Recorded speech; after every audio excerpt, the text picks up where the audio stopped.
For great ideas and practical tools you can start using tomorrow to grow your business and separate you from the competition, you've come to the right place. If you're into B2B marketing and sales, then welcome to the one and only B2B Marketing and Sales podcast. With over 60 and counting total years in the trenches of businesses small and large, they have a plethora of knowledge and experience that generate you more leads, capture more clients, ring up more sales. Well, doggone it, just make you more money. How about that? Always thought-provoking, yet dubiously entertaining. Please welcome to their respective microphones across 3 time zones, your co-ringmasters, the Dave Loomis, and not the rock star, Steve Miller. I am the Dave Loomis, and this is Steve Miller. Are there others? Well, probably a few, but... Marketing and sales gurus, the Dave Loomis. And this is the B2B Marketing and Sales podcast with Dave and Steve. Yes, sir. And we're glad to be here wearing different shades of orange today. But still orange. But orange is orange. It's important to be congruent. You know, it is. You know, when we talk about, I'm sure at some point we're going to talk about branding. So that's. Yeah, definitely complementary. And we have, speaking of branding and marketing, which this is all about. At the end of the last session, we talked about some ideas for this chat, and we came up with this idea about the difference between B2B and B2C marketing, if there is one. And this could be an epic duel, an epic battle between B2B and B2C. We haven't discussed this between the two of us. No, so we have not. We have not discussed this at all. So we don't. Yeah, this could be fisticuffs. It could be very, very different. Or then again, we could be in violent agreement. Violent agreement. I like that. Yeah, we'll have to see. I'll let you go first if you want. So all right. How to kick off this conversation about what because we are the B2B Marketing and Sales podcast. So of course we focus on B2B. I think you're like 100% B2B, right? Almost 100%. I won't say 100% of my career. It's 100% now. Yeah. And there have been sprinklings of some interesting B2C work in there. Sometimes pretty substantial, but I think gives me a good idea for what we're going to talk about too. Yeah. I'm like you. I've had I've been involved in some pretty big B2C stuff. I was involved in the Swiffer Wetjet introduction and the Boeing 777 stuff like that, which I would consider that to be a consumer. It was a consumer product. That's what we were launching. It was a consumer product. So anyway, and different stuff like, and Nordstrom, of course, I've worked with Nordstrom, but I would say that my love is B2B and that right now I am probably at the moment 100% B2B. So I think that one of the things, and this is a question I often get from my clients, because I will use, when I'm consulting for my clients and when I'm trying to get them to think in terms of branding experiences, branding promises, target marketing, things like that, I will often use B2C examples. Right. Because for a couple of reasons. One is that there really aren't very many great B2B examples out there. I know your clients are great. I know my clients are great. And almost by definition, they're a little bit hidden. So it's harder for people to relate to them because they're not as public. They might be known within like a little niche circle, but then, they don't come off as well as, Yeah, that was my second point was the fact that most of us in the B2B world, we're niched. we're segmented. Somebody might be in manufacturing, somebody might be in food, somebody might be in medical or aerospace or something like that, and we don't know about the other areas. We don't run around, in the other worlds. So Right. so like you say, they're kind of hidden, which kind of behooves us as marketers to do the best we can, obviously, when we're talking to people, to find out good examples. But when I am looking for examples, I find B2C to be some pretty fascinating examples of good and bad, which is what I'm always looking for both. Sure.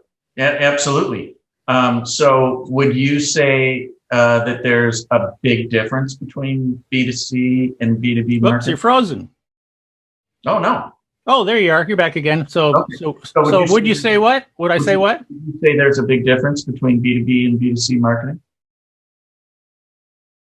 I think certainly there are significant differences, but they're not big enough that you can't use them both directions.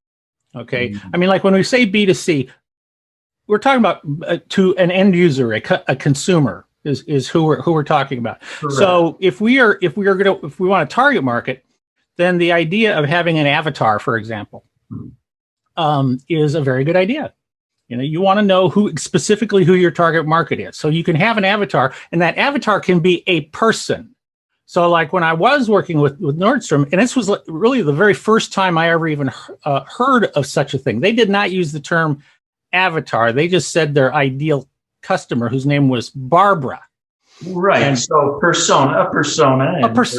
Right. Yeah. And avatar. While with the B2B world, you kind of have two levels, because you have there's the company that you're looking for, and the company might be, they might be in a particular industry. They might be a particular size. They might have X number of employees. They might, be regionalized or something like that. And then within the company, now you get into the individuals.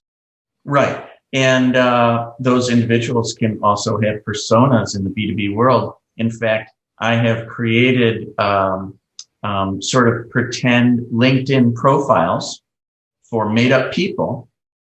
You have? That my clients have sold to. And you make up a name, you put a face in there, and you make up their educational background and who they are, and you try and describe them, because we're still selling to a person. It might be a group of buyers, but then there's a group of people. Yeah. And that's where I say, like, the company itself becomes the kind of the top. So like with ABM, account-based management, or account-based marketing. I prefer to call it marketing. You're targeting the company, okay, and you're identifying the company. True, and then you're identifying the individuals within that company that you want to actually reach.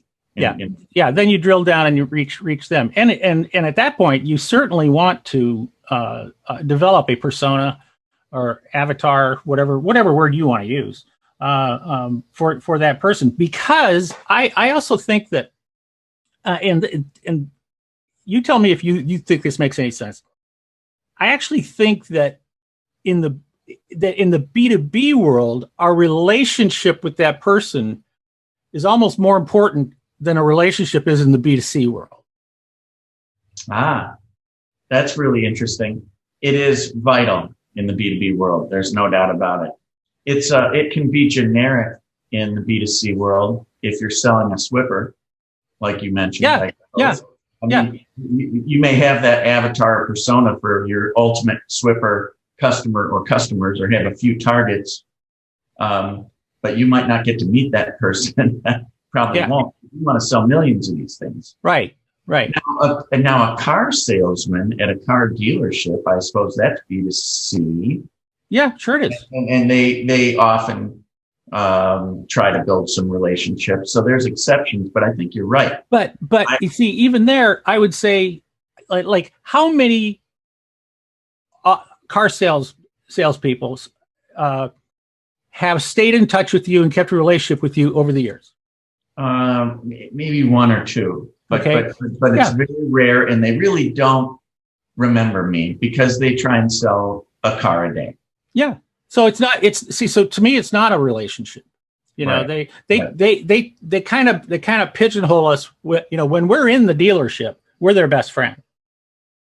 Right. When we're inside the walls of the dealership and they're trying to sell us, we are their best friend. They're like, oh, tell me about your family, blah blah blah blah blah.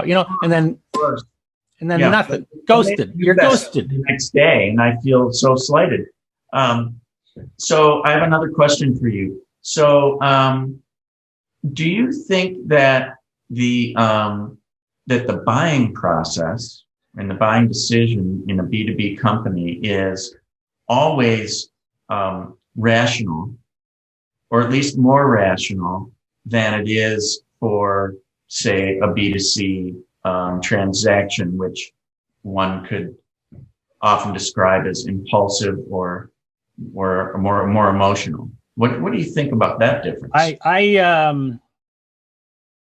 I don't think it's more rational.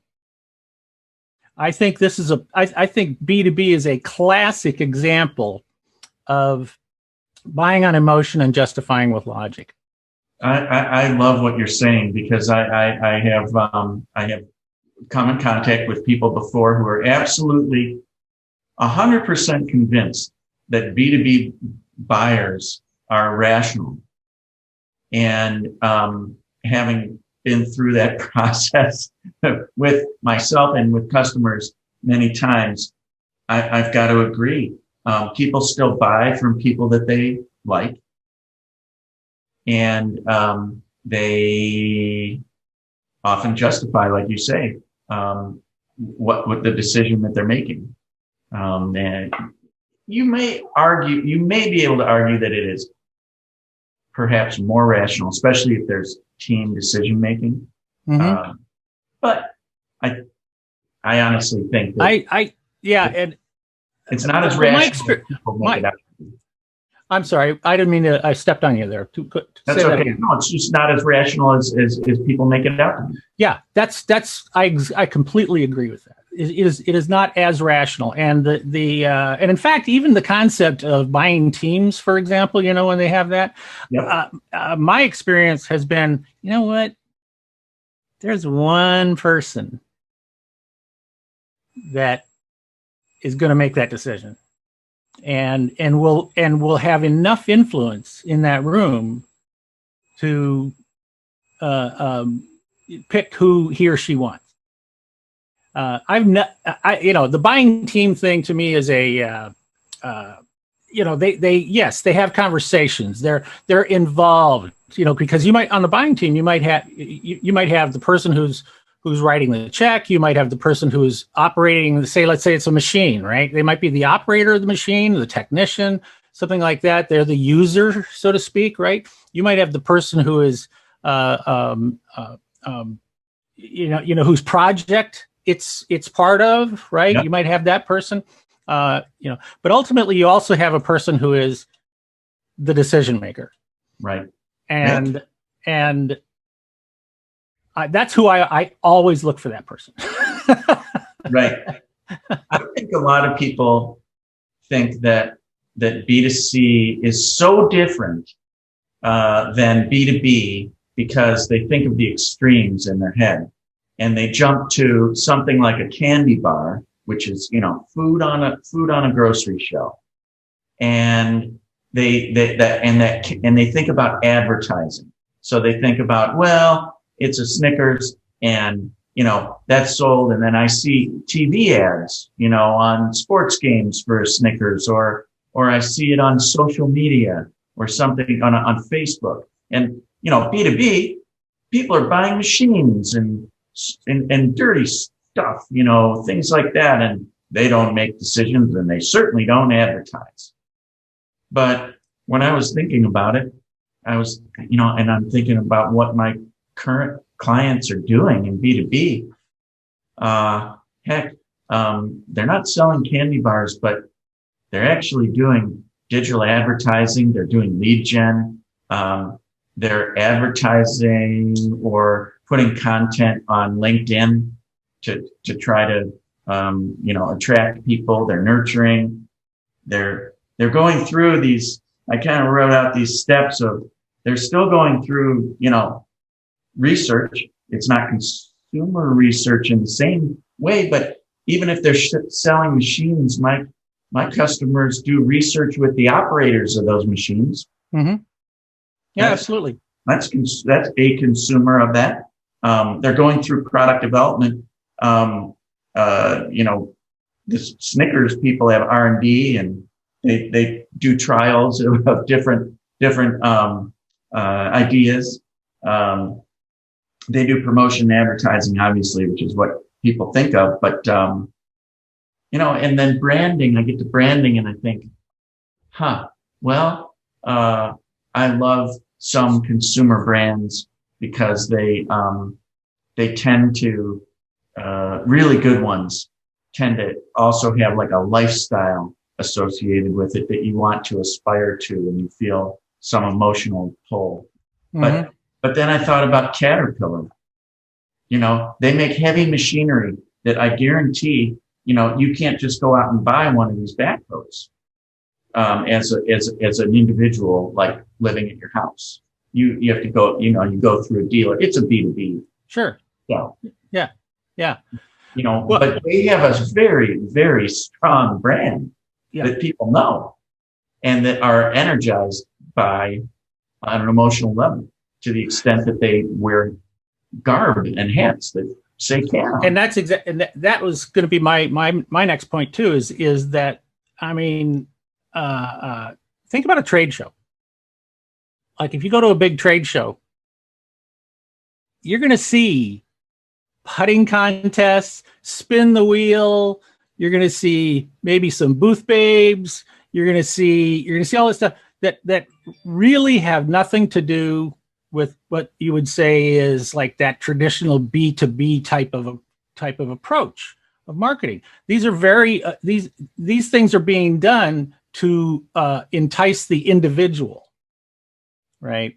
And so and much more on the individual level, the personal type of approach to attract their attention at a trade show.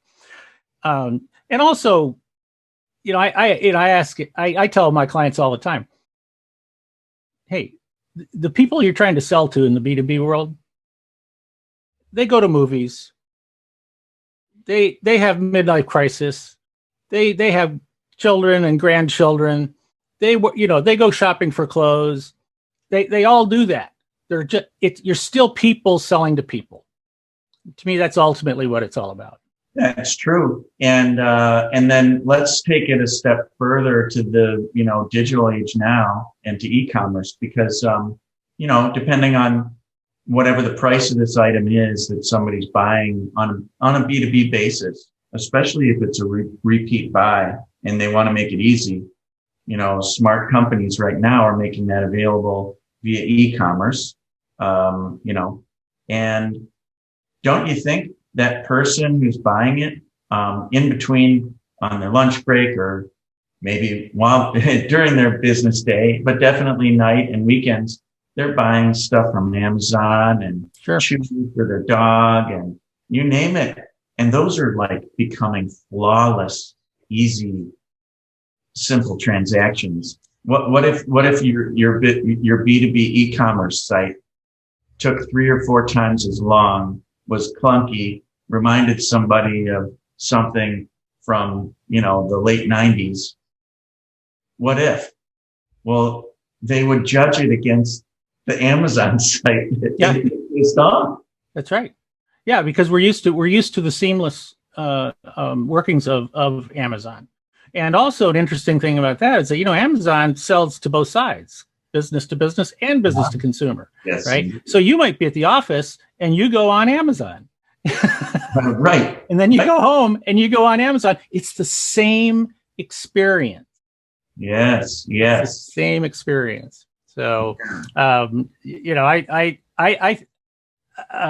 I I think to me the biggest difference, just the biggest difference of all, is that for the most part in the B2B world, it's not your money. It's not coming out of your wallet. Okay. And I think that's the biggest difference. And I think that's also the argument that people use to say, okay, this is why it's much more logical in the B2B world when it's not logical. There's all kinds of reasons why it's not, and I don't want to spend an hour. We only want to take 20 minutes in here to stimulate thinking, help people to see this stuff. If you're not, in my book, if you're not studying if you're a marketer and you want to market your business, you want to brand your business, you want to sell or anything like that, you want to look everywhere for ideas on how to be a better marketer. You want to look everywhere, including the B2C world. Absolutely. Absolutely. People who know me know that I can't really stop talking about Yeti, just because if you buy something from Yeti, and it doesn't even have to be one of their, expensive coolers or anything like that. Just go buy a mug from Yeti, just as an experiment. Anybody who's listening, do that.